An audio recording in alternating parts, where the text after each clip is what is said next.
Iala da, izin proiektua berez nahi duena da ikastetxeetan eta nerabek eta gaztek elikadura subiranotasuna haien hezkuntza prozesuan baitan lantzea, eta pixkat ikustea, benetan nondik datorren jaten duguna eta ze ondorio dituen guk elikatzerakoan kontsumitzen ditugun gauzak.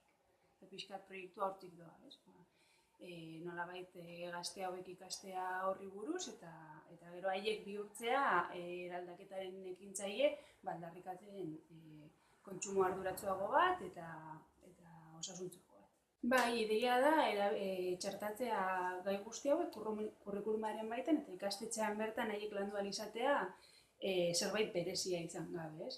Gaur egun bai elikadura lantzen dela, batzutan osasunaren ikuspuntutik eta beste ikuspuntu batzutatik, baina interdependentzia globalen ikuspegi hortatik ez da horren bestetan lantzen, eta ze ondorio dituen guk egunero jaten duguna nondik datorren.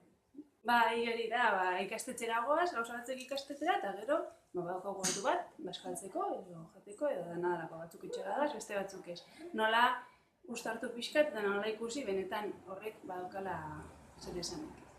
Hainbat aktibitate garatu ditugu, nagusiak bidira, bata da irakasleekin beraiekin ikasunitate batzuk sortu eta landu gaia txertatzeko ikastaroan zehar, eta horiekin guztiekin eta beste hainbat materialekin sortu dugu material didaktikoen kit moduko bat, orain zabaltzen ari garena.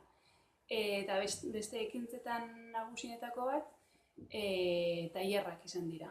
Bai LH-en eta bai BH-en eskaini izan ditugu hainbat tailer, kanpoko hezitzaile batzuekin, eta tailer horietan egin izan dena da zuzenean elikadura landu interdependentzien ikuspegitik.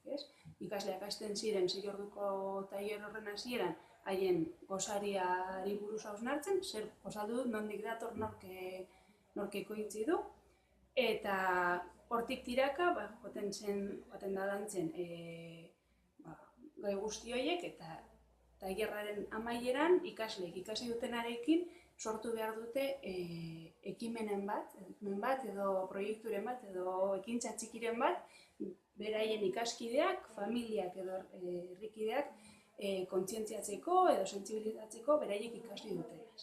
Pixka bat hori da nahi dena. Ikastaro honetan nahi duguna da, orain arte landu dugun material guztia batu dugunez, irakasleekin partekatu, haiek material hori erabili ahal izateko beraien egunerokotasunean.